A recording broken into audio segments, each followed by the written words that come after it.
I'm Whitney. I'm Mindy. And I'm Deb. We're three best friends who love nerdy things. Well, some people think we're nerdy, but we think we're pretty awesome. This is our nerdiest thing.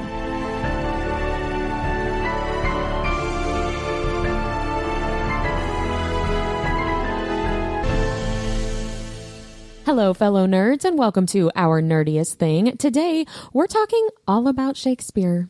Yay! And to be or not to be? Not like that. Although that is Shakespearean. Will you do your accent for us? No.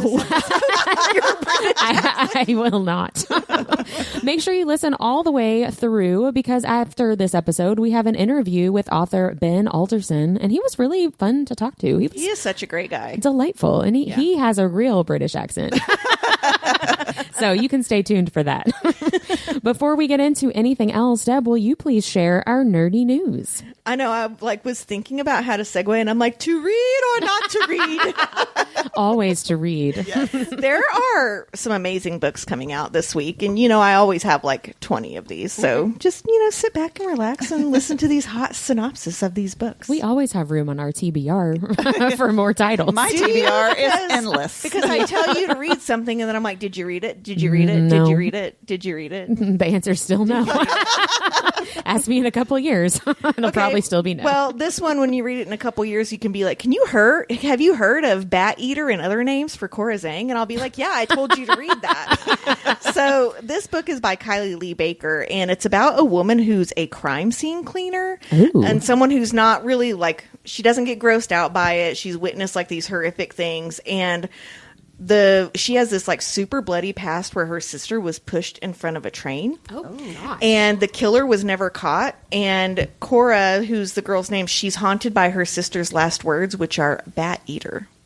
Oh. So all these horrific deaths start happening in Chinatown, and they're targeting East Asian women, and they think it's something and not someone. Ooh. Okay, that sounds really, really good. Yeah, it reminds me of Orphan Black a little bit. Yeah. Oh, I love Orphan Black. If you all haven't read, or not read it. It was a comic, wasn't it?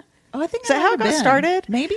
Yeah, it's on BBC America. Yeah, I know of it, so but I've good. never It's watched so it. good. Yeah, I don't think it got the credit it deserved in the U.S.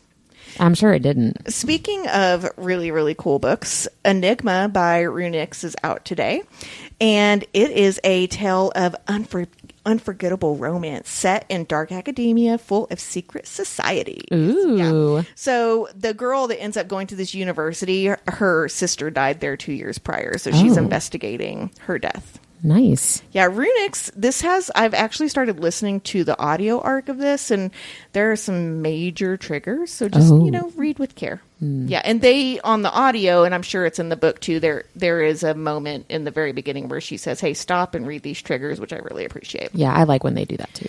Another cool thing dropping today is A Novel Life of Jane Austen. It's a graphic biography, which I thought was really kind of cool. So a graphic novel for Jane Austen. I'm not going to read the synopsis, because if you don't get that, I can't help you. You just gave us the synopsis right there. Exactly. I sure did. We also have Julie Chan is Dead by Liann Zhang, and this is actually a debut thriller about a young woman who steps into her deceased twin influencer's life. Oh. And of course, there's dark secrets behind the social media facade, Oh. like there always is. Social media is not real, you guys. That's true. That is true. Anna Huang has another book coming out in her King series, King of NB, and this one is about an enraged. We were talking about how mad we were on the microphone. She's not enraged. She has an arranged engagement, and the guy that she's engaged to, he needs to get his inheritance, she needs money so she can leave a shitty job. Gotcha. And they're supposed to act like they're in love, but she is super into his best friend and best man. I like this. I like where this is going. She writes some good spice. That was an unexpected twist, and I was like, I wonder what's going to happen. But then you really did surprise me. You didn't know. So we also have two authors that are attending Imaginarium Book Festival. They have books coming out this week. The first one is Rise of a Cursed Kingdom by Ligia Cushman. Cushman, not Pushman. This is book 3 in the Mosa Chronicles, and so I'm not going to give spoilers, but I do want to read the synopsis of the first book because I think it'll convince people to start the series. So the synopsis is, when Sol awakens from the darkness, a terrifying plague that killed her family, she is left with one thing she never wanted, magic. Ooh. She soon discovers that this is a rare power thought to be forgotten and can save her world. Oh, nice. Yeah, that sounds really good, actually. Yeah. It does. That's a little bit like A Madness Unmade that I read earlier this year, where she inherits this magical power that she's not sure what to do with, but it is something. Wouldn't it be so cool to be like in our world, in real life, and to be like, oh shit, I have magic. Oh no, what am I going to do? Oh no. Oh no. I hope some tall, dark, handsome fae doesn't show up and teach me how to use this. And teach me other things. Yeah, exactly. Speaking of fays and fairy tales, the second book that's coming from an Imaginarium author this week is Spindle of Nightmares by Amber Bunch. And this is a Sleeping Beauty retelling, and it's part of her Twisted Princess series. Oh, nice. I was love reading those the retellings. synopsis, and I didn't realize it was a retelling, and I was like, wait, this sounds like Sleeping Beauty. And then it was like, and then Aurora. And I was like, oh, okay, we're good. Yeah, so that's You're what's like, I'm coming out smart. this I week. got it. Yeah, I did it. I'm pretty sure she has another one that's an Alice retelling that She does. I think I've read. Yeah. Yeah. So I didn't get to meet her last year at Imaginarium, so I need to go say hi to her this year. Yeah. It's hard to hit up all those authors. There's a lot of authors. Especially last year. A lot of authors. Last year, and I was like, Scarlett St. Clair, I love you. Tracy Wolfe, I love you. Harper L. Woods, I love you. When I took my books to Harper L. Woods, not realizing she had already signed them before. That was funny. She looked at me like I was the dumbest person on the planet. So I bought another special edition because I felt so stupid, and I had her sign that one. I would have 100% done the same thing. Yes, I'd be like, me both too. accounts. Well, no, Yeah. I'm still going to support you, and I still need you to sign something new. I just wanted to show you that we've met before. No, I actually got them off her website. So she was doing signed copies off her website, and I forgot that they were signed. That's hilarious. Oh, no, I meant for you to put like a little, Put a heart or a put penis on something it. on there. Draw a penis on there, please. Thank you. Draw Caldress. Is that his name? Caldress? I think Caldress? Draw his penis on there. so. To scale. Thank you. According to her, I'm not sure it would fit across the board. Right. The book's too small. So I am going to talk about this later, but we got a boyfriend book box just coming out, and I got to say 8 inches is a lot bigger than I thought it was. It really, really is. Thank you. My sweet daughter just brought me some tater tots. Oh, nice. We haven't even been drinking like we normally do either. Thank you. That takes us to the nerdy and dirty. Let's start with what we're reading. Mindy, will you start us off? Sure. I am reading a book called Promise Me Sunshine. It's by Cara Bastone. And I had read a book from her earlier, I think it was last year, called Ready or Not, and really enjoyed it. This one I loved even better. I got it through Book of the Month, and it's the second one of hers that I've read. So I've read the one and then this one. Trigger warning, it does deal with a lot of grief over losing a loved one. Read with caution and care. Sure, yeah. But the main female character, Lenny, has recently lost her best friend and isn't really dealing with it very well. So she starts this nannying job with a single mother who has this quirky brother named Miles that hangs around all the time. And he's just kind of like weird and awkward. And at first they really clash. Like he doesn't want her there. And she's like, he's too weird. But then he starts to help her through her grief because he has also lost a loved one. And in exchange, she starts to help him connect to his niece and not be super awkward around her. That's always nice. It turns out to be just a really sweet story. And I just fell in love with both of these characters, especially Miles. Like, there's something sweet about this awkward boy. Yeah. When you said she tries to help him not be so weird, I'm like, I feel like that's what everyone does when they meet me for the first time. There's an Like, here, I'm gonna help you. There's an SNL skit from one of the times Kristen Stewart hosted where she takes like a Duolingo for talking to kids, and it's like, I like your backpack. That's what it makes me think of. It's pretty funny. I'm fairly certain Kristen Stewart cannot talk to I'm children. sure she can't. Yeah. Sorry, go ahead, Mindy. No, that was it. I really, really enjoyed it. It's probably going to end up on my favorites of this year. Oh, I love that. Well, what I'm reading was almost also going to be my nerdiest thing of the week, and then I decided to just make it what I'm reading. So I read a book called Salty Pickle. by J.J. Knight. So let me explain. What's that First about? of all, let me explain. So first of all, I get promotional emails about books. Like, this book is free on Kindle, and this was a book on one of those emails. And immediately I was Excuses. like, that's dumb. Why would you name your book Salty Pickle? Like, that's so stupid. I screenshot it. I sent it to you guys and our book club. I was like, look at this stupid book title. And then I was like, you know what? Maybe I'm going to read that. Maybe it's good. I don't know. So joke's on me because I really enjoyed it.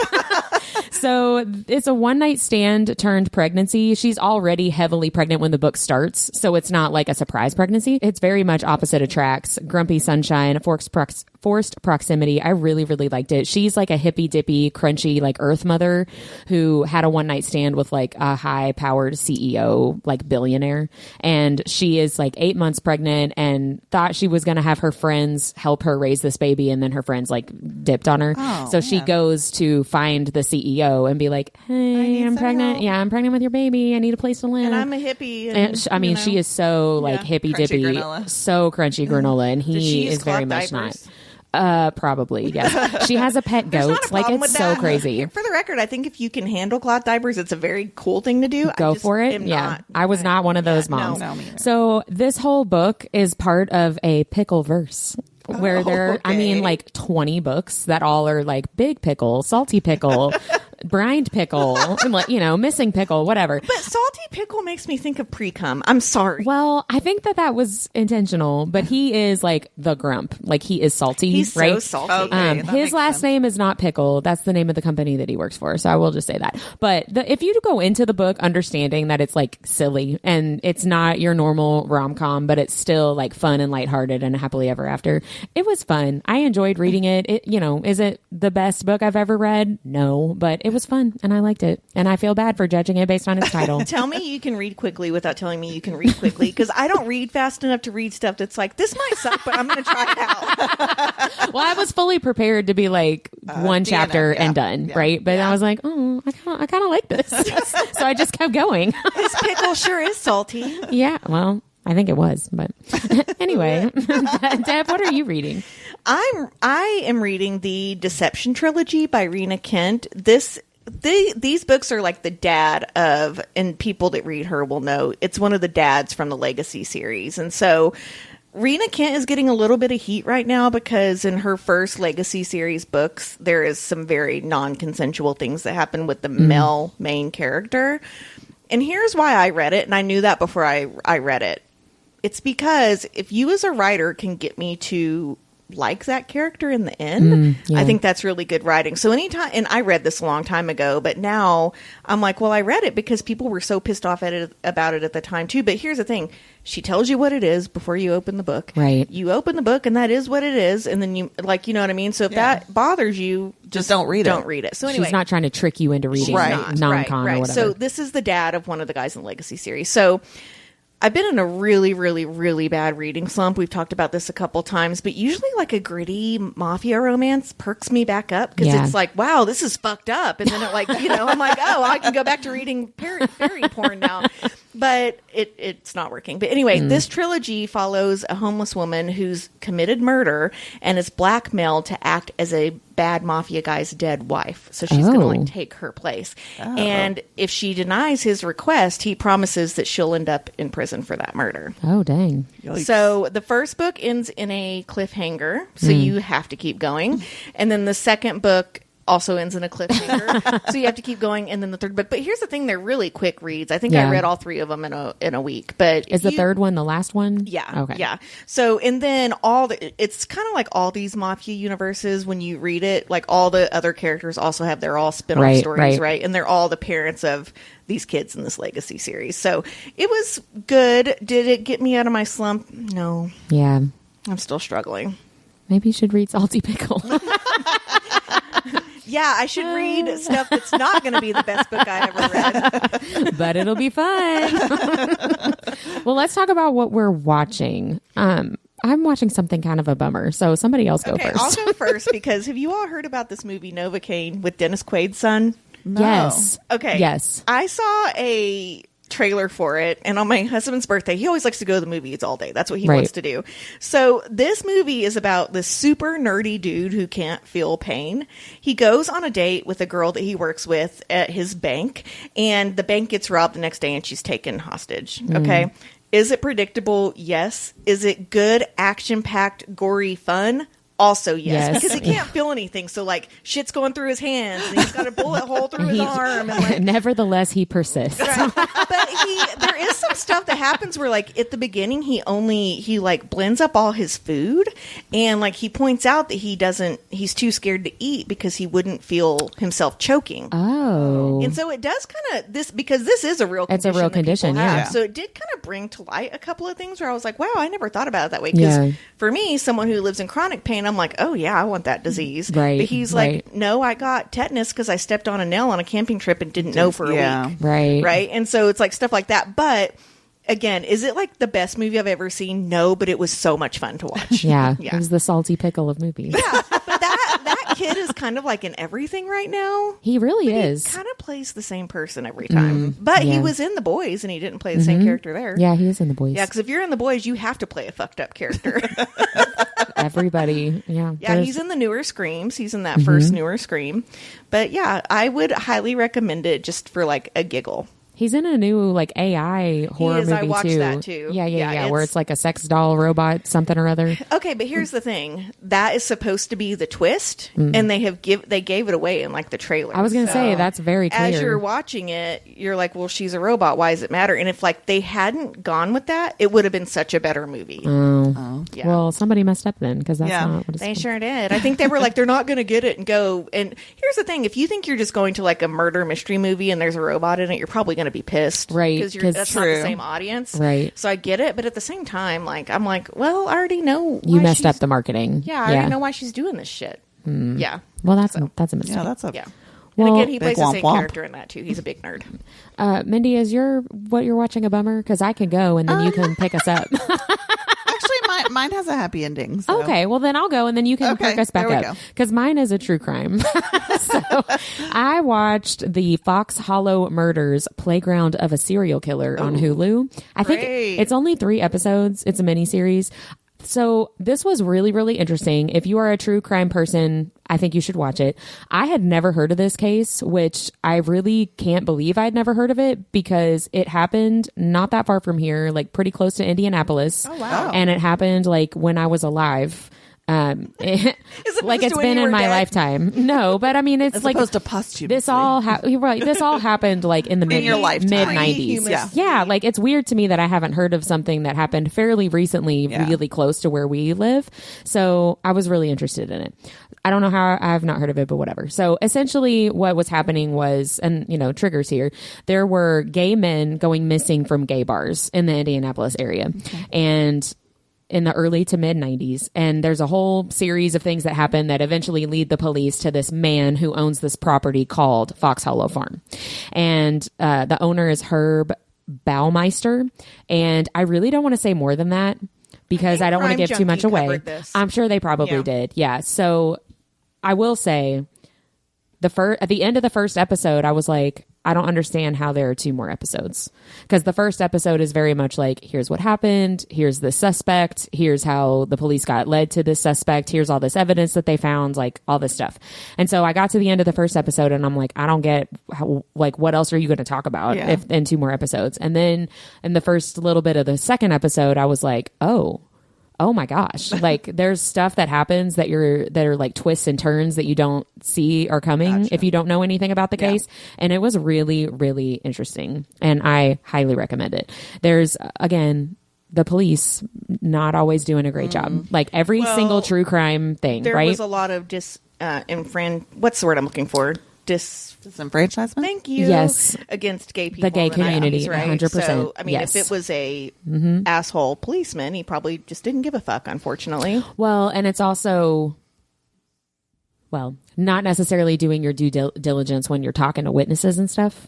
Right. It's so interesting. I highly recommend it if you're a true crime person. Here's something, though, that Ashley Flowers does say all the time on Crime Junkie. Like, these are human people. And like when you go into a crime scene, you don't know what is evidence. So like we're sitting in an office right now, and if there had been a crime in here, you know, there's a stack of CDs over there that might have a drop of blood on it that you don't catch. Right. Because it's like barely their little drop that is like the only blood in the room. Yeah. Right. Mm-hmm. And so it is humans, but then you also have like just incompetent negligence at the same time. There are going to be mistakes in every single investigation, like you say, because they're people, right? Nobody's perfect.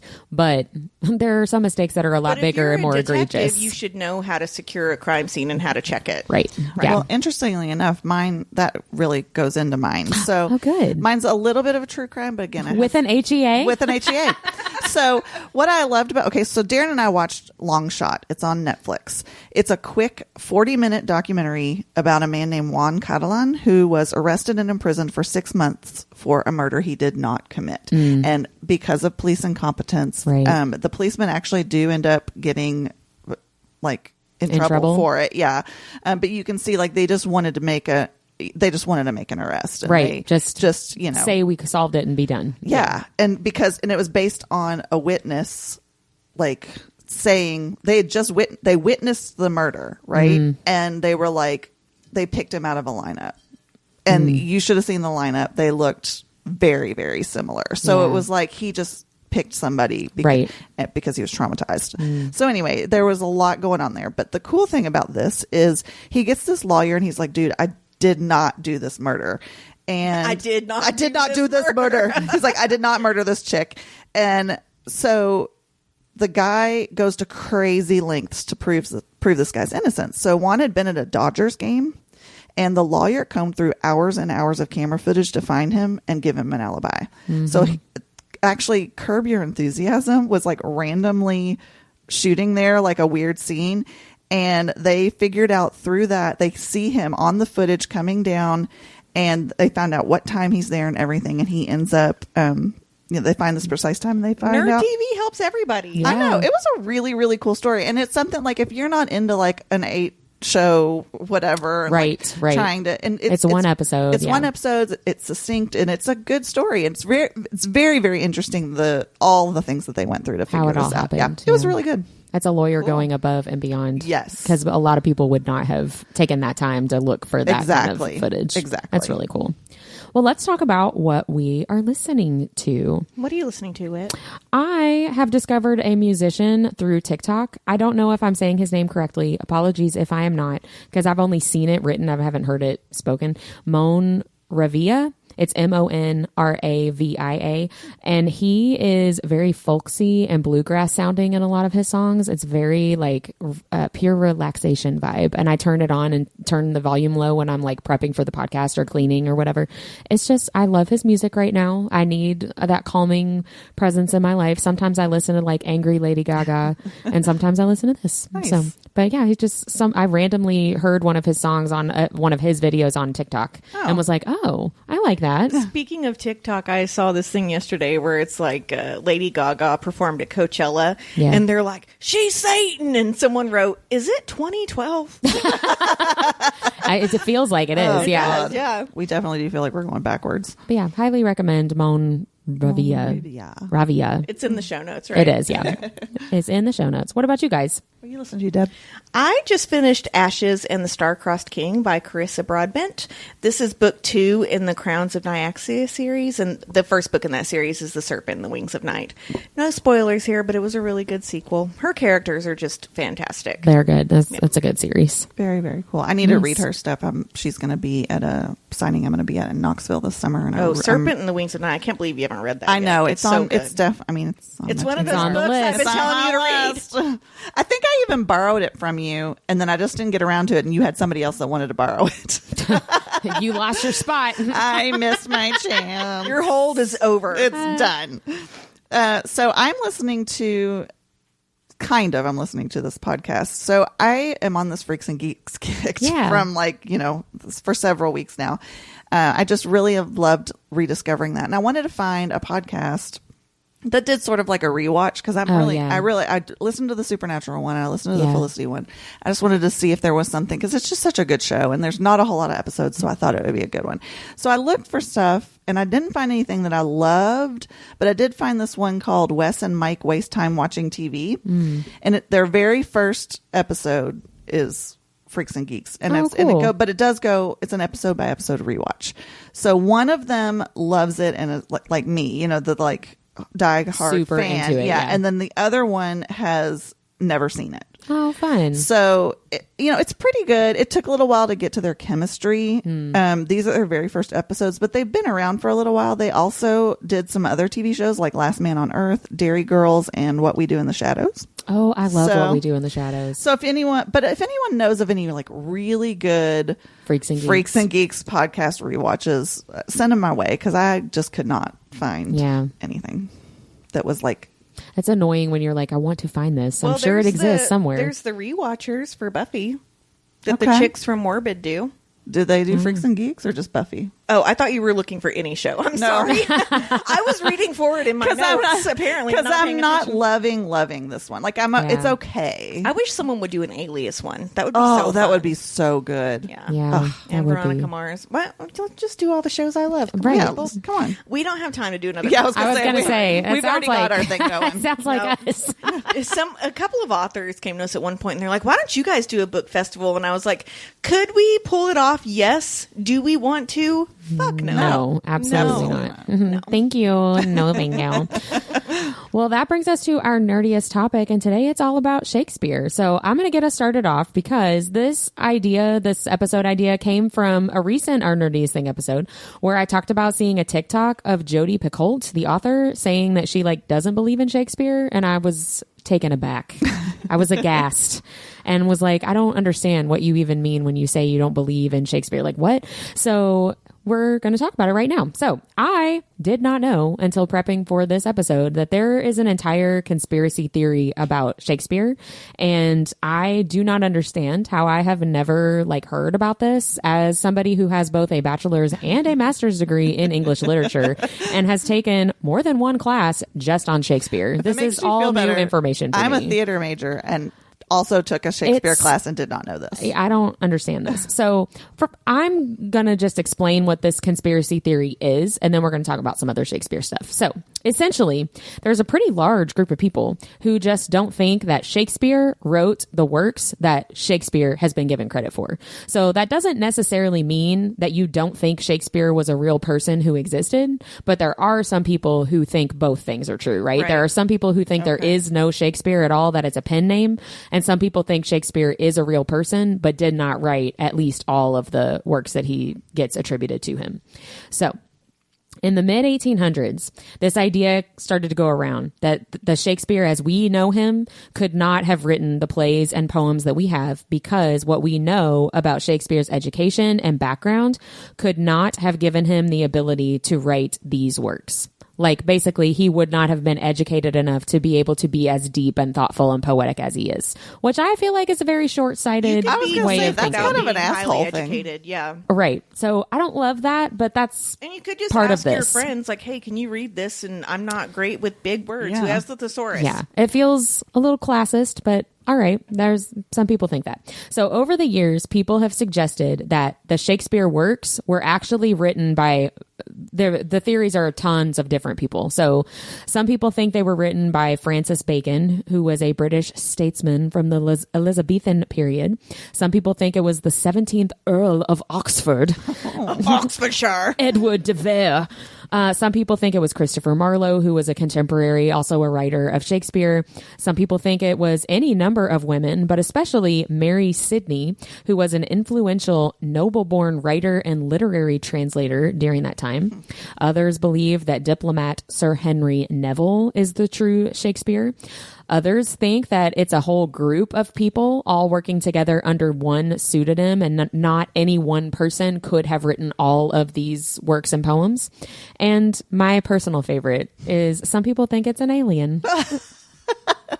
So there you go. Sure. Okay. So there are a ton of different reasons for all of those different theories. And I have articles in the show notes that go into a lot more detail. But that's basically the conspiracy theory, that either you don't think Shakespeare existed at all, and or you don't think that Shakespeare wrote the works that are attributed to Shakespeare, and you think one of these or a collection of some of these other people wrote them instead. Okay. So we are not just talking about a bunch of random people from the 1800s that believe in this conspiracy theory. So let me just give you... Well, Jodi Picoult believes in She's it. on the list. So there are a lot of people, names of academics who are experts in their fields that like you would never, they're not household names, right? Right. You don't know who there are.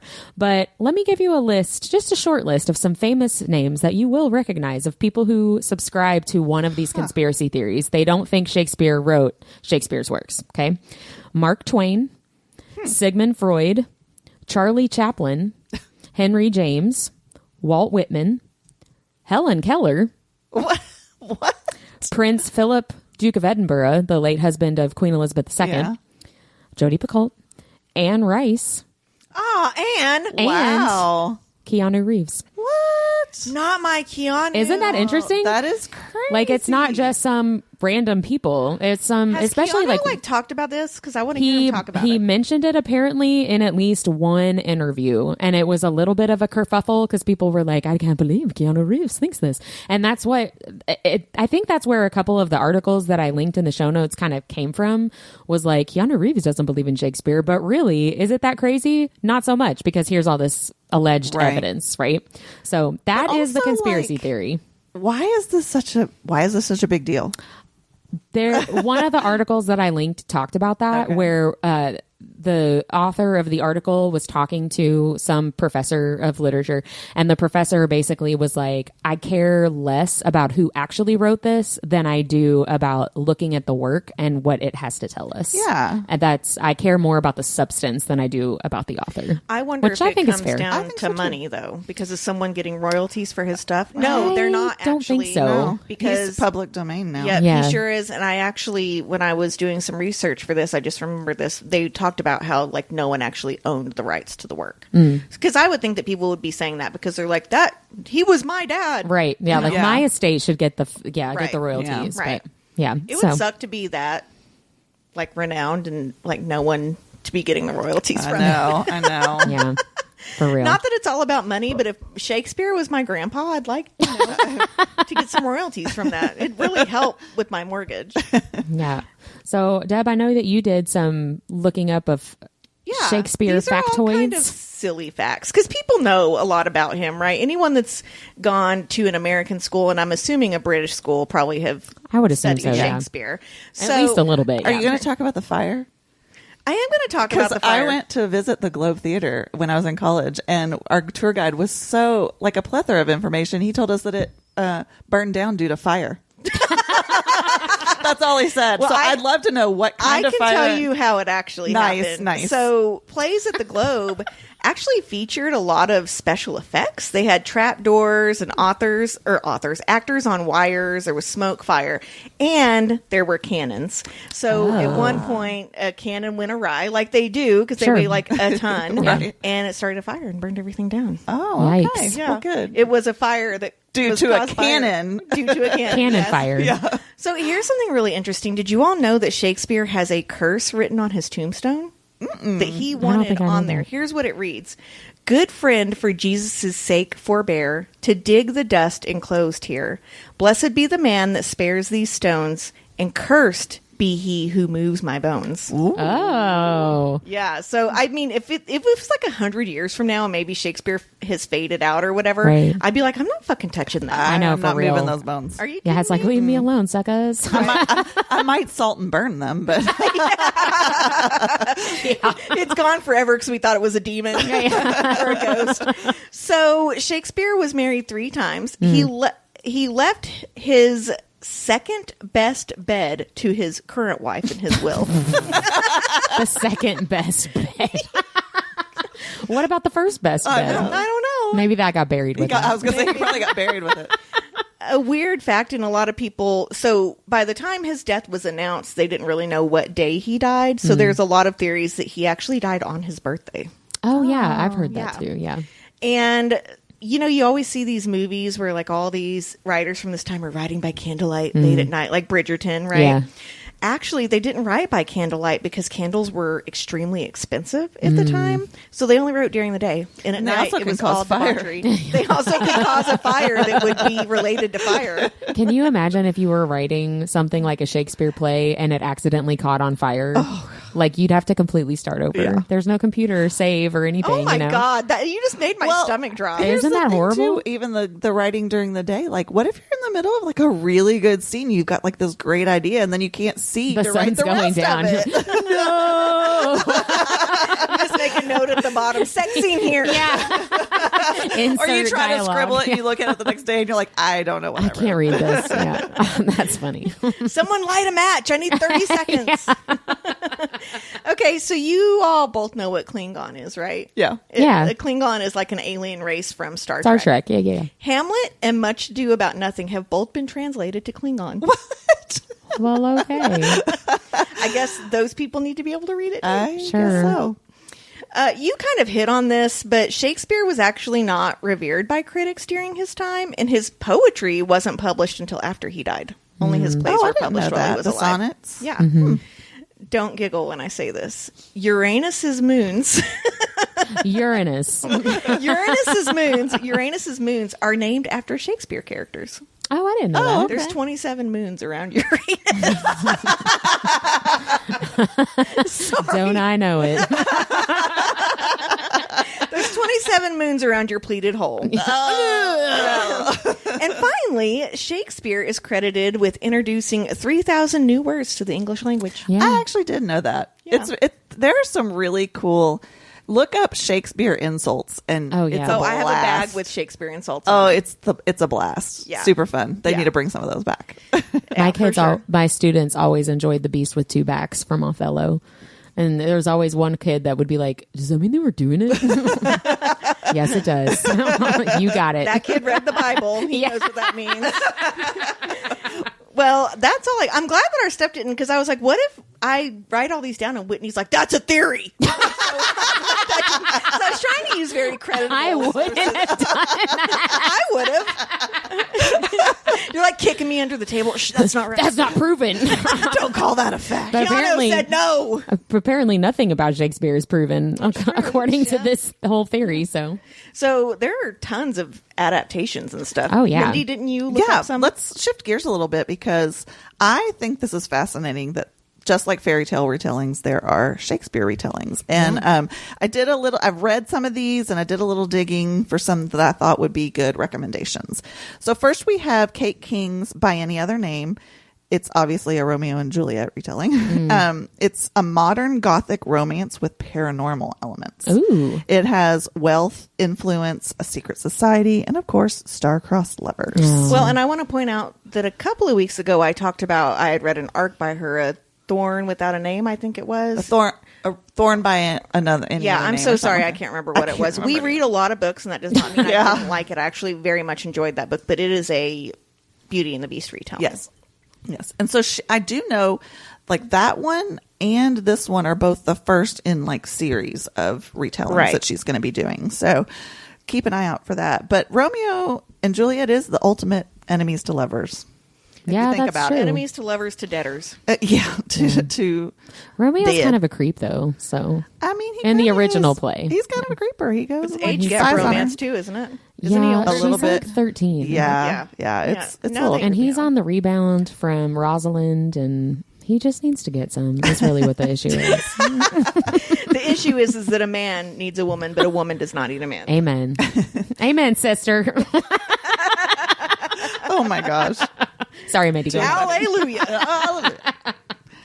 I have not read this one. Maybe you have, Deb. I don't know. It's called These Violent Delights by I have. Chloe Gong. It's also a Romeo and Juliet retelling. It's set in the 1920s Shanghai with rival gangs and a that's scary cool. river monster. Ooh. Yeah. I like that. This is one that I don't think any of us have read, but it just sounded very intriguing. It's called Speak Easy, Speak Love by Mikkel George. It's a retelling of Shakespeare's Much Ado About Nothing, which is one of my favorite plays. Yeah. It's very wild. It's about two sets of lovers who get into all sorts of mischief and mistaken identity and deception. It really is one of probably my very favorite play by Shakespeare. But the book is also set in the 1920s. But it follows 6 teenagers as they try to run a speakeasy in the basement of an uncle's old mansion. Oh. And so it has a fun cast of characters, including a girl who was kicked out of boarding school, a trust fund kid who wants to be a writer, and a beautiful aspiring singer. Oh, nice. So it sounded fun. I think it is YA, though. The next one, and I didn't even realize this. This is one I have read that I did not realize was based on Shakespeare. It's called We Were Liars by E. Lockhart. And I don't want to give really anything away on this one because it's very twisty, but it's a psychological thriller mystery about a group of friends on a private island and their secrets. It's very, very good. And then next I have Alan Gratz, who is also a YA writer, but I really enjoy his writing. He also writes for like middle grade because we have a lot of his historical fiction that the kids really like. I have not read that because I'm not a historical fiction person, but I do recommend them because the kids all say they're great. They're into it. That's but good. I had no idea he has a couple of mystery books that are based on Shakespeare plays. He's got Something Rotten, which is based on Hamlet, and Something Wicked, which is based on Macbeth. Yeah. I thought those might be interesting. I'd like to get those for our library. Next, we've got Chloe Leese, and I know the Wilmot Sisters series is one that that you love, Whitney. I do, yeah. And I know there's 3 books, and they're all based on other Shakespeare plays. Go read them. They sound super fun. Whitney loved them. Yeah, the first one is Two Wrongs Make a Right, and that's based on Much Ado About Nothing. And the second one is Better Hate Than Never, which is Taming of the Shrew. And then the third one is Once Smitten, Twice Shy, which is Twelfth Night. Those are 3 very popular ones to read. Yeah. So go check those out. Highly recommend. Yes. Next, we have Nisha Sharma, and she's got a whole romance trilogy, and they're all based on Shakespeare plays. So these are all set in a South Asian community in New Jersey, and they're all interconnected standalones.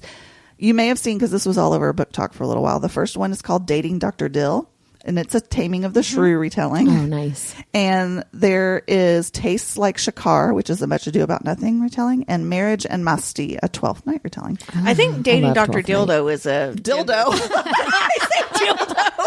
You know why? Do you know why? I almost just peed myself. I definitely did just pee myself. I'm looking at my notes to talk about the book boyfriend box. That was a Freudian slip if I ever heard one. I'm like crying. Dating Dr. Dildo. I don't know if I can get back on track after that. I'm sure someone's written it. Probably have, yeah. Oh, my mascara is running down my face. That's funny. Dating Dr. Dill is a gender swap, I think, on Taming of the Shrew. I think you're I think right. he's the shrew. I think you're right. Oh, Lord. I'm sorry. My glasses are fogging up. Oh, that was good stuff. Oh, my goodness. Well done, Deb. This is why we shouldn't make our drinks this strong. I know, right? So I just have one more reading recommendation, and then I'm going to go into some movies. But this one's really different. And again, I have not read any of these, but they sound hilarious. And I think they're really more for the like English theater crowd. His name is Ian Dosher. And there are pop culture movies like Clueless, Mean Girls, Back to the Future, and Star Wars told in the style of Shakespeare. Oh. In iambic pentameter. Oh my gosh. For non-English nerds, that fucking sounds horrible. He even does the songs, though, which is just hilarious. So, for instance, I'm just going to give you like a little taste. Whitney is swooning, and it's like, this is my personal hell. I'm very intrigued. But yes, it is definitely a niche audience, right? So that's real specific. The book, William Shakespeare's The Taming of the Clueless, obviously is based on Clueless. Oh, so for the scene where the opening scene where she's in front of her closet, this is how it goes. My days are spent, I'll wager, as yours are. Each morn I rise with brushing of the teeth, and choose my clothing for the day to come. So many dresses, doublets, pantaloons, vests, girdle, hoop skirts, blouses, hose, and shoes, in combination of the rainbow's hues, that I must use a system most advanced to tell me whether what I did select displays a fashion sense befitting of my reputation as a lady fine. Now, see, I love that, and Deb's gonna like jump out the window. I know, yeah, like it's again. Like, what? But I think even if you like the movie, you might enjoy it. And you a little bit like Shakespeare or whatever. I think you would enjoy it. I think it's funny. But like this is all after he Shakespeareified the song "Kids in America," which normally starts out looking out a dirty old window. Down below the cars in the street Are we like go in an rushing by. Noxzema commercial? So that's how it starts out. But this is what I'm not going to sing this one because I really can't sing very well. But it turns into behold beyond the window, neath the sky, the rushing carriages do pass thee by. Oh, that takes a lot of creativity. I know. To, like, write in iambic pentameter. He's got a bunch of Star Wars ones, but then there's like I said, like Clueless, Back to the Future. There's some really, really cute ones. That's cool. Anyway, again, not for everyone. Sure. But if you're a drama nerd like me, or an English nerd like Whitney, you might appreciate these. So does he act them out or just write them or what? He just writes them. Oh, okay. Gosh, though, somebody needs to act them out. I'll act it out for you, Deb. Okay, can't wait. Can you read it like you used to read the Red Hot Reads to me? Oh, that would be hilarious. Looking out my dirty old window. I see the carriages do pass by. And I'm walking by. Yeah, sure. Okay. Tell us about movies, Mindy. Okay. Not Dr. Dildo. So there are lots of movies that are really good watches as well that are based on Shakespeare, and not just like redos. They're like, modern retellings. So the most famous one probably for Romeo and Juliet, because a lot of them are based on Romeo and Juliet, is West Side Story. Mm-hmm. It's probably the most widely known adaptation. Yeah. I haven't seen this movie in ages, and I didn't really make the connection, but the 80s classic tale of forbidden love, Valley Girl, was also Really? based on Romeo and Juliet. I didn't know that. I didn't know that either. And then another one that's based on Romeo and Juliet that's a favorite of mine and Deb's is Warm Bodies. Oh, I love that movie. It's basically so what would happen if Romeo and Juliet lived in a zombie apocalypse. Zombie world, yeah. I don't think I realized that was based off of. I didn't realize cool. either, but it makes so much sense now that I know. Like, yeah. So next we have. Can I interject for just a second? Yeah. Can I just throw out there that everybody should watch the Baz Luhrmann Romeo and Juliet? Oh, it is yes, really good. With it's so good. Claire Danes and Leonardo DiCaprio. It's fantastic. I got upset a couple weeks ago because I was going to introduce that to my daughter, and she's like, "I watched it at my friend's house." And I was like, well, you're going to watch it again. Damn it. and you're going to like it. Yeah, exactly. Well, because she really likes Moulin Rouge. Oh, Baz Luhrmann's so good. And I'm like, well, you have to watch Romeo and Juliet. Like, it's amazing. It's so good. It's she so doesn't talk good. like that. She's actually amazing. But. I'm still fighting with tears coming out of my eyes from About Dr. Dildo. I had to open my camera on my phone to wipe off my mascara. Oh, man. Sorry, go ahead, Nikki. Okay, so next we have an adaptation of Othello. And I have not seen this one. It's O with Mekhi Phifer and Julia Stiles. Mm-hmm. It's Othello, but with basketball and a predominantly white school. Yeah, and Josh Hartnett, I think, is Iago's. Yes, he's the character. other. Yeah. Then we've got The Lion King, which is based on Hamlet. I think most people know that. If you haven't seen that movie, I don't know what to tell you. I don't know about that. I'm not going to give you a synopsis of that. I mean, yeah. You should just know. And this one I did not know either. John Tucker Must Die is loosely based on Shakespeare's Merry Wives of Windsor. Oh, it sure is. I love that movie. Yeah. I didn't know that. I actually haven't even read that Shakespeare play, and I know don't think next I've to ever read nothing that one about either. it. So I wouldn't have made that connection, but now it makes me really want to go back and watch that movie. Yeah. And then Twelfth Night is another one that's very popular. A lot of people like to redo this one. So She's the Man, of course. The best movie in the world. Amanda Bynes disguising herself as a boy to play on My a soccer favorite team. And falls in love with her roommate, a very young Channing Tatum. Brethren? I actually haven't seen it, but I really want to watch it. Oh my gosh. I know. It was a That little... sounds like an upcoming topic. Then. Yeah. It's so freaking Yeah, no, funny. I really have always wanted to watch it. It just was a little bit like... It was out a little bit when I was older and didn't like... I don't know. She was Your kids would have cooler. been the wrong age. Yeah, exactly. for Like it was when in came between out. when I would have gone to see it and when my Sure. kids would have gone to see Yeah. it. So another mid 80s classic is Just One of the Guys, which is another take on the gender bending 12th Night, which is really this one I have seen and is like classic. Saw this in the theater. Loved it. I just really, really loved it. But it's definitely got that 80s vibe. That doesn't necessarily hold up in 2025. Not necessarily. So, but then, and this one is one that my kids watched. Disney's Motocrossed is 12th Night with I've never teens heard on of dirt that. bikes. Is that a show? It's a Disney Channel Disney original movie. Yes, it It's is. a DCOM, if you will. Thank you. Thank you. I watched many Yeah, DCOMs. this was definitely in my kids' era. And so, yeah, it's 12th Night with teens on dirt bikes. That, yeah. Like you do. Huh, okay. Yeah. Because she does. She pretends to be her brother, or she pretends to be a boy. But do they joust on the dirt bikes? That's what I need to know. That would be amazing. Not literally, but I think there's some metaphorical And then finally, we have My Own Private Idaho, which stars River Phoenix and Keanu Reeves, and it's actually based on Henry IV. So Keanu Reeves, who doesn't believe Shakespeare existed. I know, that is funny. Shakespeare adaptation. That is so ironic and really brings us full circle. I don't know if he only believes Shakespeare didn't write the Shakespeare works, or if he doesn't think Shakespeare existed at all. I'm not sure where he falls on that spectrum, but he falls somewhere on the spectrum. So on that spectrum. Yeah, that brings us full circle, and very ironically. But yeah, that does. That's it's funny. Even if it wasn't based on Shakespeare, you need to go see it. It's a groundbreaking film. It's a bit ahead of its time, dealing with sexual identity and stuff. Yeah. It's a really, really good movie. Did you bring up 10 Things I Hate About You? I was just about to ask that. Oh, you know what? thing. I didn't, because that was my very first one. And I skipped it. Yeah, that is the other classic, Taming of the Shrew. Mm-hmm. So good. Retelling. It's so good, and it's got like the best angry chick rock soundtrack ever. It does have I really actually good wrote, music. if you don't love this movie, what is wrong with you? I mean, here's the thing, it holds up. It does. It It's does. really good. It's great. That's one of, yes. I'm so glad you said something, because it definitely was my very I'm like, first you one on left my out list. my favorite one. Yeah, 10 Things I Hate About You and She's the Man are my favorite Shakespeare movies. And Romeo and Juliet, Baz Luhrmann style. But, Good times. well, thank you so much, guys. That was fun. If you really want to dive into Shakespeare, but don't really want to read any of his plays. 100%. Yeah. That's my husband right there. Like, I'll watch a movie. Why read when Not there's a movie everybody about likes it? to read. Yeah. Well, that takes us to our nerdiest things of the week. Who wants Since to go I already first? talked about dildos, do you want me to go? Sure. Okay. Tell us more.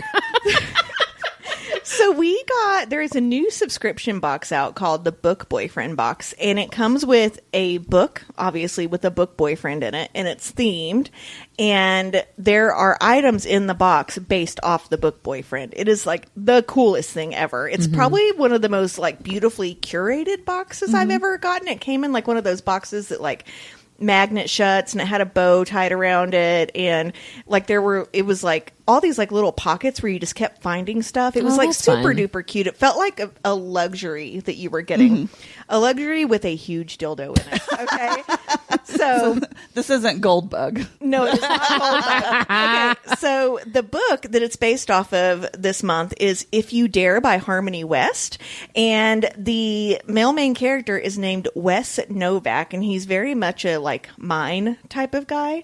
So there is a candle and a cologne in there that is supposed to smell like him, and they smell really good. There is one of those like little choker necklaces, and it has a gold bar on it that says mine that you can pull on to like choke. Yeah. Oh my gosh, how fun. Kind of hot. And then like every one of these boxes comes with some sort of like adult toy, right? It doesn't mean it's always going to be a dildo, but this one it was. So I opened it, and it is like the most lifelike thing I've ever seen in my entire life. It was unsettling. I sent the creators raw video of me opening it, just of that part, and in the video I go, holy fuck! You all, it is velvet wrapped steel. It is veiny.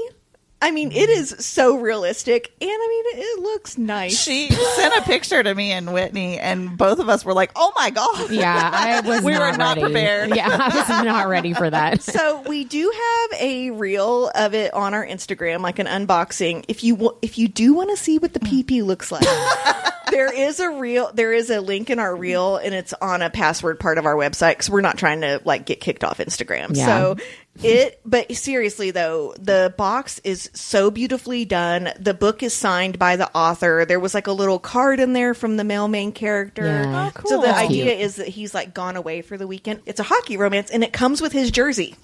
Oh, So you get a 3X jersey that like you would wear like a big That's hockey guy to like awesome. wear Oh, I around. love Yeah. that. So it like That's is so cute. much fun, and literally probably one of the coolest boxes I've ever received. So That sounds really cool. amazing. yeah, and That's it's like so their cool. debut box. So good job. Good for them, Boyfriend yeah, Box. You guys that's go awesome. check it out. And again, you can find it on our Insta. We'll put the real link in our show notes. But yeah, just super duper fun. That And is it's so been fun getting cool. to know the owners too. that's cool. Yeah. Well done. So- Well done, book boyfriend. Mindy's taking Box. home, and let me tell you this too. So the dildo is 8 inches, and I gotta say, after looking at this, a lot of guys are lying about how big their penis is. This thing is fucking huge. I mean, it really is. I text messaged Mindy, and I was like, I'm scared because I think I'm going to feel it in my throat. It makes me think of the episode of The Office where Phyllis gets flashed and Michael Scott's talking about in the right setting, a penis is a beautiful sight. But outside of that, it's like a horror movie. And I find that to be true. I do think I have figured out that I like my toys to be like pink. Yeah, Purple, not lifelike. hot blue. Yeah. I don't know. Here's the thing though, the dildo, it is a very pretty dick. Like it really is. I mean, but yeah, so but I volunteered to. I volunteered as tribute. It's fucking huge. So yeah, so Mindy's going home with a little extra toy tonight. Well, I'm going to be dating Dr. Dildo. congrats.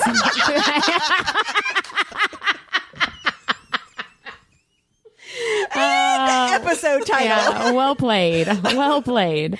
What was your nerdiest thing of the week, Mindy? I don't know if I can top that. I guess my nerdiest thing is that I'm going to be dating Dr. Dildo. But really, it was going to be, and I guess still is, flare pins. That's not the same. It's not. It seems very lame next to it. I just don't know how I've not discovered these before, and why do I need one in every color? They're fun. They're really great pins. They're very colorful. I've been using them to write in my book journal.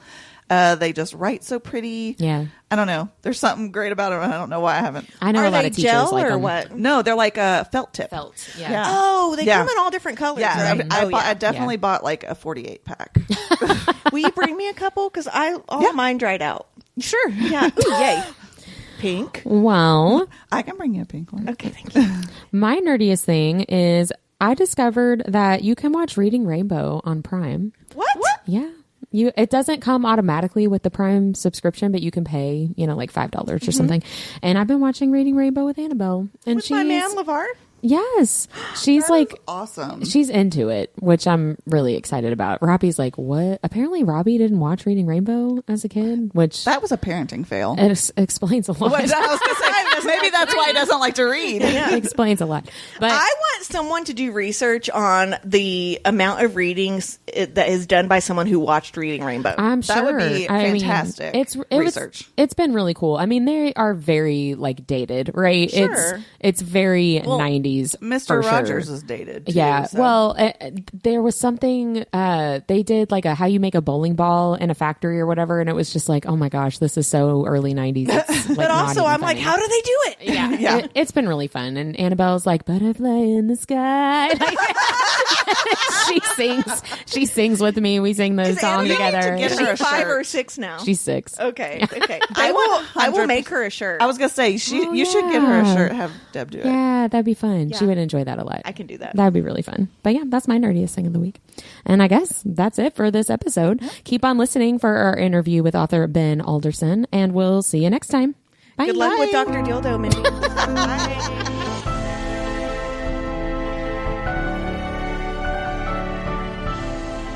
Hello, fellow nerds, and welcome to our nerdiest thing. Today, we are live with very special guest, author Ben Alderson. Ben is a #1 Amazon best-selling author. His stories are set in fantasy worlds filled with magic, adventure, and romance. Ben lives in Oxfordshire and amazing. when not writing, can be found reading, taking Winston, his Labrador, out for long walks, or obsessing over Marvel's The Scarlet Witch. Welcome to our nerdiest thing, Ben. Thank you so much for you. being here. Thanks for having me, Whitney. I'm very excited to be here. And yes, a certified Scarlet Witch fanatic over here. So I used to have all the stuff behind me, but she's currently just sat watching me on my desk. So did you, I'm sure you watched WandaVision. Loved WandaVision. Yeah, loved so WandaVision. good. Loved Agatha all along. That was going to be my next question. That one, that was I loved Agatha all along for two different things, but yeah, absolutely loved, she's my everything. So I'm just, she keeps me going.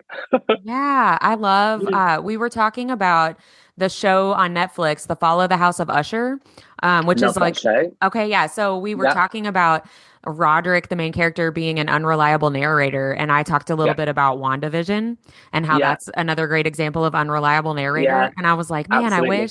I almost wish that I was still teaching high school English, because I'm like, that would be so perfect for unreliable narrator talk, WandaVision. Yeah, Who doesn't yeah, want to watch WandaVision, right? So exactly. That's great homework to have. yeah, exactly. It would be great homework to have. I'll just do it myself. It is our nerdiest Yeah, thing. That's what just we do give here. me the homework and I'll watch it for you. Yeah. So, Ben, tell our listeners a little bit about your path, your journey to Yeah, becoming not just an author, but an fantasy author, which is a little bit more yeah. specific, right? Yeah, yeah, absolutely. So I joined the book world back in 2011 and I used to make videos on BookTube and it was really fun and I loved it. And that was literally when I found my love for reading. I jumped straight into BookTube because at the time I was looking for book recommendations and I stumbled across YouTube videos, etc. I was like, oh, I want to make videos. So I documented my kind of start journey of being a reader. Now, halfway through that, I was like, I really want to write. I love reading. I really want to write. I've always really wanted to write, but my confidence levels just weren't there just from like it, dyslexia, the whole bit. So anyway, yeah, eventually I set myself the goal in 2017. I was like, no, you're going to write a book. Like I've dabbled here and there. I'd started things and stopped them. So I put it out there and was like, guys, I'm writing a book, so hold me accountable. And it was in 2018 that my first YA fantasy, fantasy came out. And then from there, it just progressed to finishing that YA series, starting to write another one, moving on to adult. And it's been a busy, I think, 7 years now, almost 8 years. I think I've written about 19 books. I've got lots kind of sitting ready with publishers. I've got lots that are out. And it's been a great learning experience and just also a bit of an honor to be a part of such a great community, because this really is the best community, especially from where I've shifted from BookTube to BookTok to Bookstagram. I've been on all the book isms that you can imagine. The So microcosms. yeah, exactly. I am a wander in every different universe, every book universe right now. I'm on every site. So it's been really fun and really, really great to connect with people. So yeah, that's the shortened version. Yeah. Well, that's a kind of amazing number, 19 books in Yeah. 7 or 8 years. That's something. Yeah. I was thinking that this upcoming year was busier than normal for you when I was looking at your book publication dates. Because you do have 3 new releases coming out in 2025, but I guess that's just par for the course. It's basically been the last 3 years that have been really, really busy. So I started self-publishing and I think at max I was doing 2 books a year. It started 1, it got to 2. But when I signed with my first publisher, which is Hachette, and the Second Sky, which is an imprint of Hachette, I sold them a book that I'd written, but I hadn't written the sequels, the second and third. So I wrote those really quickly and I was indie publishing. And then we had those releases all within a year, basically. Right. And then the following last year, I indie released a book, and then I had 3 traditional books come out, re-releases with another publisher, Angry Robot and Penguin Random House. And then this year, it's again the following up with the Angry Robot books, as well as trying to fit in Indian, because I just love indie publishing so much. And it's not something I'm ready to let go of, nor need to let go of just yet. So it seems really busy, and I'm going to be really excited that next year I'm going back down to 2 releases, I think. And it should be back to the normal thing, but it's been like 4 releases, 3 releases here and there and everywhere. So it's been a busy 3 years. Yeah. Living on my laptop. Going back to 2 releases will probably feel like a walk in the park. I think so. I think what I'm really looking forward to is not oversaturating myself and getting back into like the routine of not overwhelming readers. Because at the moment I feel like I'm talking about this and this and this and this, and I don't have a clear focus. I know what I need to do, but there's so many things I need to do, so many books I need to talk about. So it's going to be really exciting to get back into the swing of being like, these are my focuses, 2 completely different books. So you don't need to worry about the modeling up. And it's going to be really great to have that kind of like that narrowed mind focus again. But at the moment, it's great. I feel like I'm in a very, very fast running river, and I'm just currently being dragged down the stream. So just along for the ride. Along for the ride. Yeah, well, let's talk about your new releases that are coming out this year. Yeah. So lots of great stories for readers to look forward to. So the most recent release is The Witch and His Crow, which is Yes. book 1 in a new series. So just tell us a little bit about this story and this series, what we can expect. So The Witch and His Crow is the first book in a duology, because I've never written a duology and I've always wanted to. And it is a Hunger Games meets Charmed meets Agatha All Along, quite frankly, mashup. And it's essentially it's my first urban fantasy. It's set in London and it's about witches gathering for a magical contest where there can only be one winner at the end. And the main character has the key to starting this contest again in his blood. And they're called the Witch Trials. See what I did there? So interesting. And it very much delves into like the history of witchcraft, what's happened along the way, why is it different now, whilst there being these hot men rivals that are kind of getting into it in this contest and pretty much figuring out that they need to team up if they want to survive to the end, but rivals to lovers, things happen. Right. And then we deal with the issue of, well, if one of us can be alive at the end, how's that going to work? So it is the book of my heart. It's the book I've always wanted to write. I love witchcraft. I say grew up very loosely because I started reading when I was 18, but the books I started reading when I was 18, back in 2011, was the Sweep series, The Secret Circle, Beautiful Creatures, all the like classic witchcraft stuff. That was my go-to, anything witchy. So I always wanted to write something that was witchy, modern day, and this was the book that kind of like fell out of me. It's occult, it's demonic, it's dark, it's comedic, it's sexy, and it's I mean, who doesn't want to read a book where two men are practically wrestling the whole time? I mean, I know I do. So just oil them down. Oil them down. There's a one shower scene. I was like, one bed scene? No, let me get the one shower trope in there. It was a really, really fun time. I actually wrote that book well over a year ago. It's been sat ready for well over a year, but because of the traditional publishing, I've pushed it back a bit. Right. So it's given me a lot of time to get ahead on the sequel, and I have finished draft 1 of the sequel. So I'm really looking forward to kind of getting this out into the world and getting readers to get excited about it. So you said this is your first duology. Is it? Yes. I imagine it would be more difficult to write knowing it's a duology than to leave yourself an open-ended series and we'll see how many books there are. Is it actually more difficult? I think so. It's really hard. I've just come off the back of practically finishing 2 quartets. Or a trilogy and a quartet. So I needed a break. I also write standalones in an internet-connected series. So I know I love doing that. And I've been writing some other standalones. I was like, do you know what? I haven't done a duology. And I actually quite like the idea of doing something where there isn't that middle book.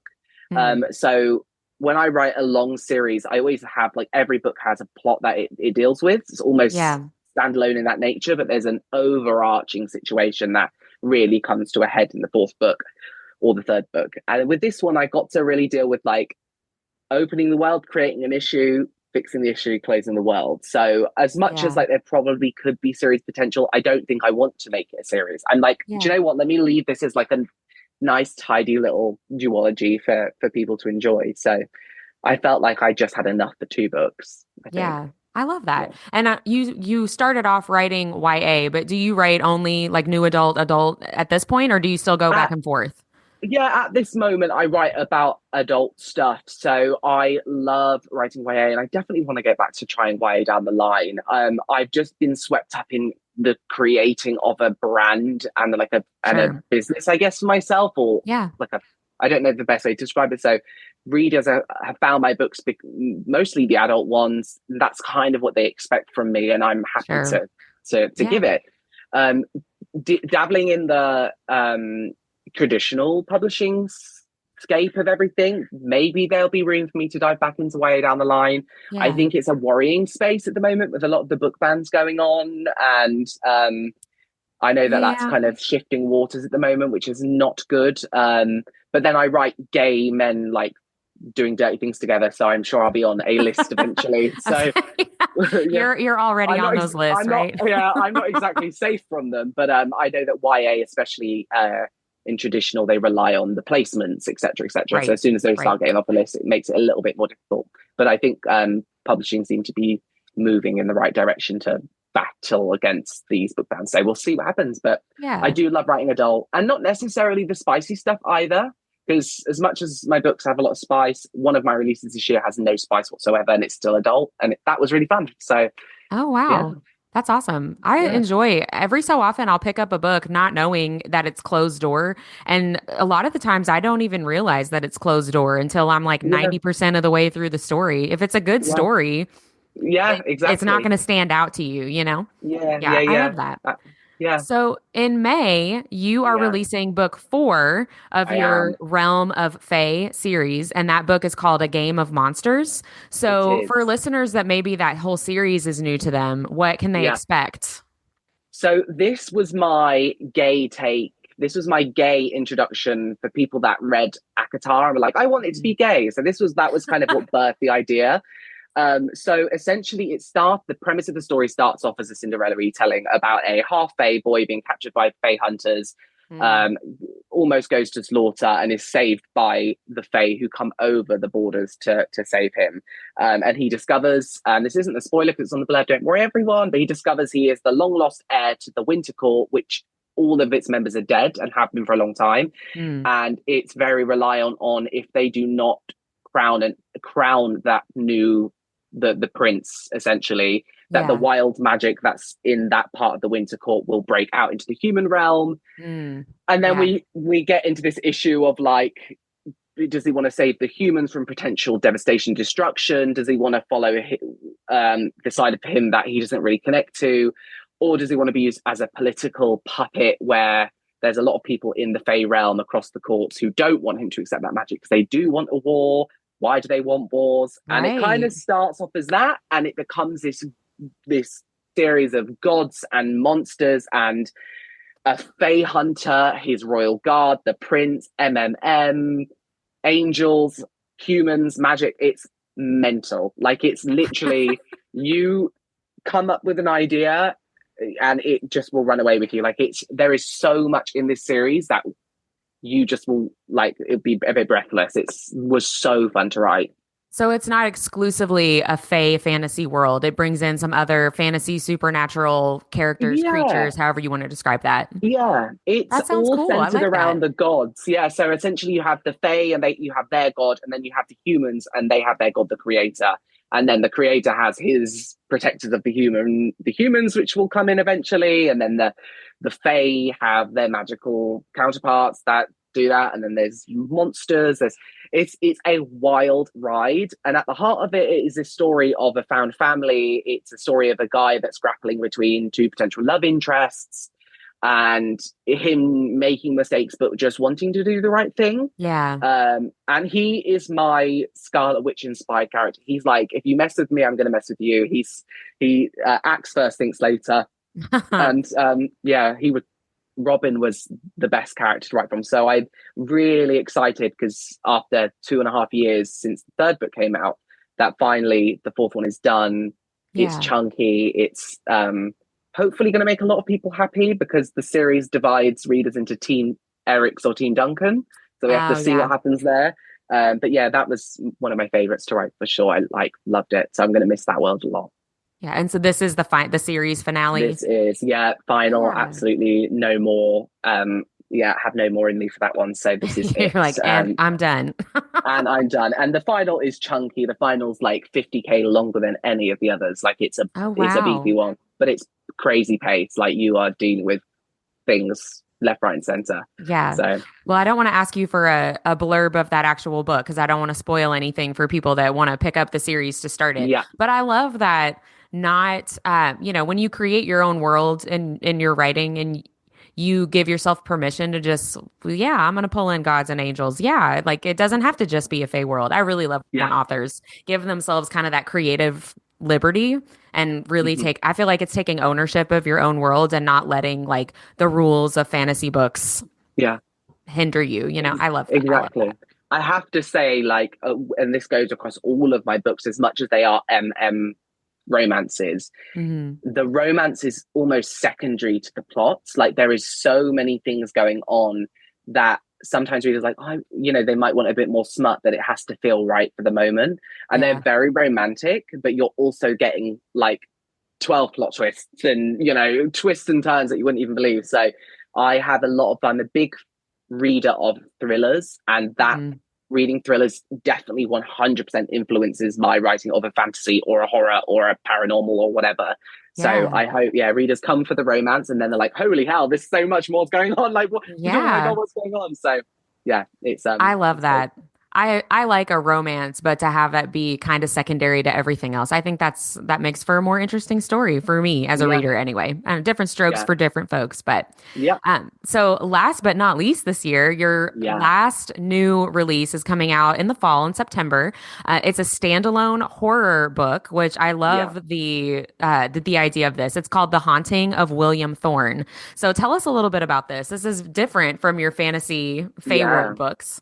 Yeah. So I briefly just mentioned that I love a thriller, but my real love before anything is horror. I love horror. I will watch horrors back to back. I don't need to be with anybody. Horror is like my bread and butter. So I always wanted to write a horror.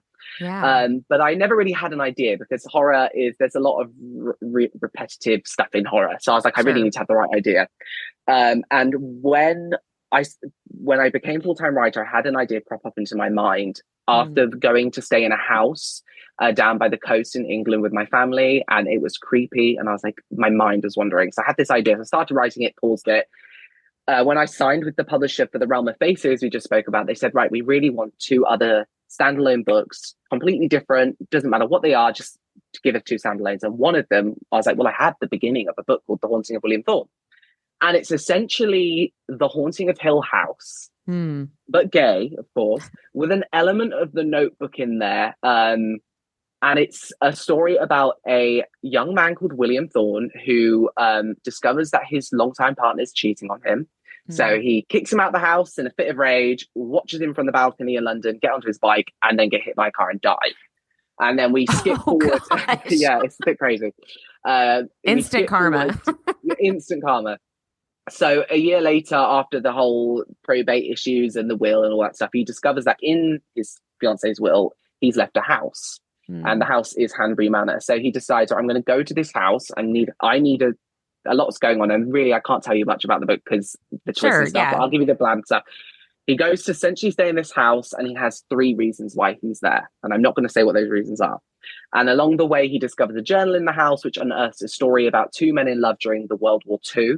Who lived in the house, and that story is unfolding alongside our story, and there's ghosts and upside down crosses and Ouija boards and spiders and everything and all sorts. And it is a romance in the sense that we are getting relationships in modern day and in past time, but this is not a happy ending as you expect. It's gonna really take you on a ride. It's horrific, not just for the ghosts and the ghouls, it's horrific for like being a human and dealing with grief and the realness of all of that. And it is my favorite book I've ever written. I am very, very proud of it, and I'm really excited for it to come out in September. It's the cover's stunning. We've got lots of exciting ideas, lots of fun things happening behind the scenes, and it's I'm really, really proud of this one. So I really hope people, if horror scares you, don't worry, like still come over. If you like horror, still come over. If you want a bit of romance, come over. But essentially, give it a try. Give it a try. Like it's a wild ride. And so far, the feedback I've been getting from authors and friends who got it for blurbing has been really fantastic. So I'm really hopeful that this will be a good one. Yeah, I can tell how much you love this story, just how you're talking about it. I love when you can tell how much an author really enjoyed writing whatever particular book, or really enjoyed getting into that particular character. I love that so much. I'm really excited. And it was a really cathartic experience. It was especially dealing with these men in 1930s who couldn't come out for whatever reasons. I really drew on my own experience, my husband's experience, but mainly the experience of my uncle William, who the main character is based after, and the book is actually dedicated to. His story of coming out was very difficult, especially, I mean, he was in World War II time, but, you know, even still, he had a harder time. Like, he had to suffer to make the road easier for me. by the time I came out. So it kind of draws a lot on that, and it's very personal. And yeah, I obviously edit books all the time, and I hate editing, just FYI.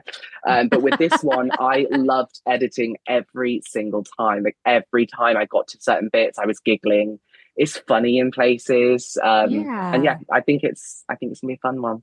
Oh, I love that. I'll have to absolutely read this, put it on my calendar for when it releases. I have who's passed away, but a much older uncle who was born in the 30s, and he was a closeted gay man, basically closeted his entire life. It was like an open secret for the family. Right. Kind of a similar type of story of what you're talking about. So I'll have to read it for him and his definitely. Well, I will definitely have the publisher send you an art when they're ready, so don't worry, we'll get them out to you. Yeah, we're gonna get some thank pretty you so much.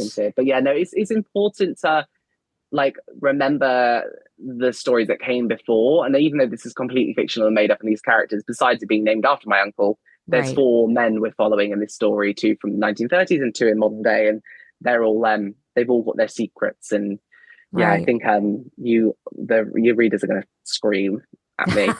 So there's already been a lot of tears, and it's crazy, but yeah. Oh, I love that so much.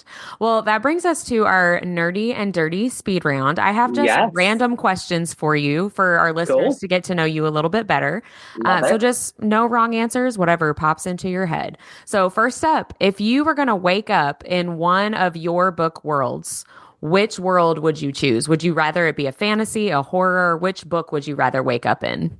I would wake up in The Witch and His Crow, because I would absolutely love to be a witch. I would love to have a superpower, and then I'd love to get into the occult and stuff. And I think if I was entering a magical contest, like I would slay the house down boots. Trial 1, everyone's done. Like, don't even worry about trial 2, 3, and 4. Like, it's over, crown me now. So it's over for all you bitches, right? It's over for you bitches. Like, yeah, I know I've watched enough Scarlet Witch that I know what I'm doing. Okay, so yeah, that would be the one. Learn from the best. I love that. Learn from the best. I'm also wearing a Scarlet Witch top. I don't actually. You guys probably can't see, but just so you know, I'm on brand. Yeah, that's hilarious. a true fan. True fan. All my clothes are Scarlet Witch. Yeah. As a horror writer, have you had any personal, real life supernatural experiences? Yes, many in my grandparents' old house, and they are definitely, there's scenes inspired in the book. I've had weights on my body, in a room that my mum grew up in, which is the same weights that she felt on her body. But the worst one was me following out my great granddad into the room to get into bed with my great grandma, even though my great granddad was dead. And I remember being like, oh, and looking down the corridor to his portrait and being like, that's you, and then continuing to follow him. So there was a lot of situations that happened. I love a ghost. I've been on hunts, the whole thing. That really is in this book. So I hope you get the vibes of how I felt when I was, much younger. If you ever find yourself over here in the States, in Kentucky, let us know, because there are a couple of supposedly very, very haunted. There's a Waverly Hills here in the city where we live, which was a sanatorium. So they do like overnight ghost tours. You can stay. I love. Yeah, you can stay overnight. They have the corpse chute where the bodies were sent down. Like, I'll be sliding down there. You're like, send me in. It's a whole thing. Oh my god! It sounds like you would really enjoy it. Yeah, I do. Which of your characters do you relate to the most? This is a crazy hard one for me to answer, because they're in all of my MCs. They're a little bit self-insert. But I would probably say Robin is the one I relate to the most, which is great, especially when people are like, Robin keeps making mistakes. I just want to grab him and shake him. I'm like, oh, it's me. Like, these are the mistakes I make. But yeah, I think Robin Vale or Robin Icethorn from the Realm of Fae series, definitely. Yeah, and I bet that's an answer that probably changes depending on the day, right? I think so, yeah. Like, if I'm being a bit feisty, I'm Hector from The Witch and His Crow. If I'm feeling sad, I'm William Thorne from The Haunting of William Thorne. If I want tentacle play, then I'm the prince in The Prince of Eversides. No, that's a joke. But yeah, I definitely think so. But mostly it's Robin Thorne. Robin, oh my god, Robin Icethorn. Lots of names and characters, too many names. Yeah, I only have 2 children, and sometimes I mix their names up too. It's fine. What was your favorite book as a child? So crazy because I just didn't read. Like I didn't have the confidence to read as a kid. Like I always Sure. struggled. The only reading I ever did was were in like the extra help that you would get in school. So I Yeah. don't particularly remember reading as a kid. I do. My grandma used to read me a lot of Greek myths because I'm half Greek, so she's very Greek. I actually never call her my grandma. She has the Greek yeah, but for some reason in this I'll tell you grandma. So Greek myths, but I think when I got into reading, which was every now and then during the summer holidays, I read Ingo by Helen Dunmore that I loved. It's like a mermaid middle grade. It's either Oh, Indigo or yeah. Ingo. She unfortunately passed away a couple of years ago, and I do really want to pick that up again. But I'd say that's the one that had the most profound feeling. I was like, mermaids, like this is exciting. So Yeah. yeah, An probably introduction that. to fantasy world a little Yeah, bit. Yeah. yeah, Oh, I love definitely. that. So when you have a day off, what's your Yeah. favorite thing to do? I do like to game. I'm a bit of a gamer, so I play a game called Dead by Daylight, which is a horror game. If I'm feeling very masculine and want to shed my gay side, then I might hop on Fortnite for a bit. Or at the moment, me and a couple of author friends are playing Marvel Rivals every day. So, yeah, that would be that and reading. I think I've always got like a book or an audiobook going on at a time. So they'll be along the lines of that. Yeah. Do you read while you are working on a book? Do you read in that genre, or do you try to read different genres so that you're not like influenced with whatever you're writing? I think I try and read separate genres, like different Mm, genres for sure. Sometimes that doesn't work out, sometimes it does. sure. But I actually keep my reading rather separate from my writing. Yeah. I don't know how I've done it, but they are two separate things. So like I rarely think about, oh, this or getting confused or getting my wires crossed. So Right, right. but I think I will try and read something else. I do read a lot of thrillers. But the thing is, I write romance, right? So I can Mm, be reading a fantasy romance that isn't yeah. and that won't even in my mind correlate because Right. It's like a completely separate it's completely entity. different. And I do read a lot of sapphic and books, but I read more non-sapphic and books, most probably because of what was on my TBR.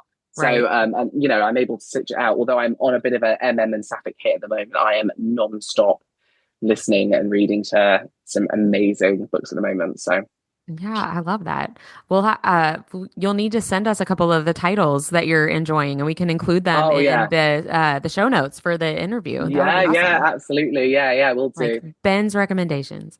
Yeah, yeah. If you could wake up tomorrow in a different author's fantasy world, who Oh my or what goodness. world would you choose?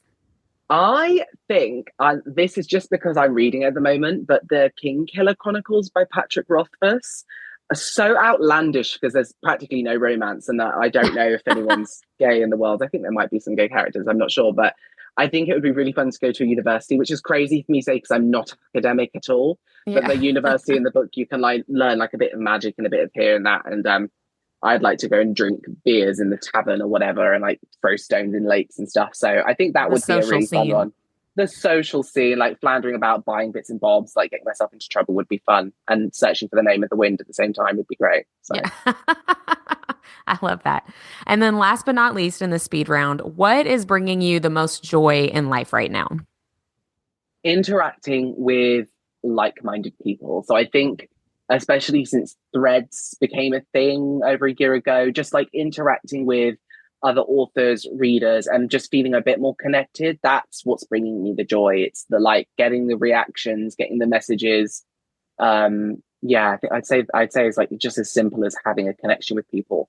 Um, Yeah, yeah, and I like love pushing that. myself out to make the connections because I'm very extroverted, but when the lights are off, I'm very introverted and I don't like to insert myself into certain spaces. And Yeah, actually, I've learned that like those spaces like are open, so it's like come in, like involve right. yourself. So yeah, I'd say definitely interacting, connecting. It it is really easy for me to just scroll and not Yeah, be an active participant at all. But these are, you mentioned this earlier, the book communities through all the social media platforms. They're really great, they're great welcoming, spaces. supportive spaces, and they're fun. Yeah, And most everybody is like a normal human being in yeah, those yeah, yeah, yeah. communities.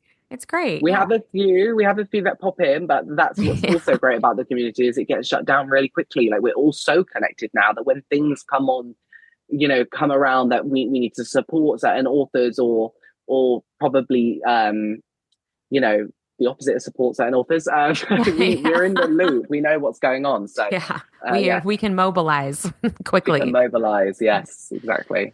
So where can readers best connect with you? Is it just through all your different social media platforms, a newsletter? I think wherever the reader feels they're most comfortable. Like I have the newsletter, I have the website, but like if they like being on Instagram, that's the best place. If they like being on TikTok, well, that's a great place. Thread's the same. So yeah, wherever you find yourself, really, I'm probably lurking. So, you're there. I'm there. I've been here a long time. Like I'm here. I'm like a little fossil. So yeah. So where can we purchase your books? You can find my books wherever books are sold. So Amazon, namely for my indie published stuff. But if we're talking traditional, you'll be able to find them in stores, online, Barnes and Nobles, whatever. Yeah, Waterstones, wherever you are, really. So. That's what I was just about to ask. So the indie published books may not necessarily be at the booksellers, but they're online. Mm-hmm. You can find them. Exactly. Yeah. So indie stuff, the majority of my indie stuff are on Amazon only. I do have some Amazon exclusive editions of certain books too. But there are a couple of my indie books that are on a certain printer, which means that they can be in bookstores if you want. So you might find the old one out, but yeah, it's my traditional stuff. It's kind of there and my indie stuff's kind of not. That's kind of how I keep it separate. Yeah. And readers can always inquire at their locally owned bookstore and go from there. Yeah, absolutely. Libraries, whatever you want. So yeah, I love the library. Do you have any upcoming conventions or signings, events that you will be doing as you have your 3 new releases this calendar year? I think there are definitely things in the works, and as soon as I can say something, I will. Yeah, so check your socials and your website. Yeah. My goal is to definitely get out to the States, and that would be great. But yeah, we'll see what happens and what becomes of everything. Yeah, it's a little difficult for international travelers right now coming to the States. Yeah. We apologize. It's fine. For all of the things. It's not all of your faults. I know. I need a shirt that's like, it wasn't me. It wasn't me. Yeah. I second this. Yeah, right. That would be my shirt pointing at you. Yeah. I can confirm. Yeah. So last but not least, this is our nerdiest thing. We always finish our episodes sharing what our nerdiest thing of the week is. And it usually is book related, but it doesn't have to be. Just anything that you maybe did a deep dive, some kind of research for something you're working on or a book you got really excited about. We would love to hear, Ben, what your nerdiest thing of the week is. Okay, my nerdiest thing of the week is I am deep into the lore and mythology of Icarus and that story because I'm currently writing a little bit of a paranormal contemporary standalone situation, billionaire gay romance situation with gods potentially maybe. Nice. I am currently diving into the books that my grandma gave me for mythology and also Googling. I'm watching YouTube videos, I'm watching podcasts, listening and watching podcasts, anything and everything to do with Icarus at the moment.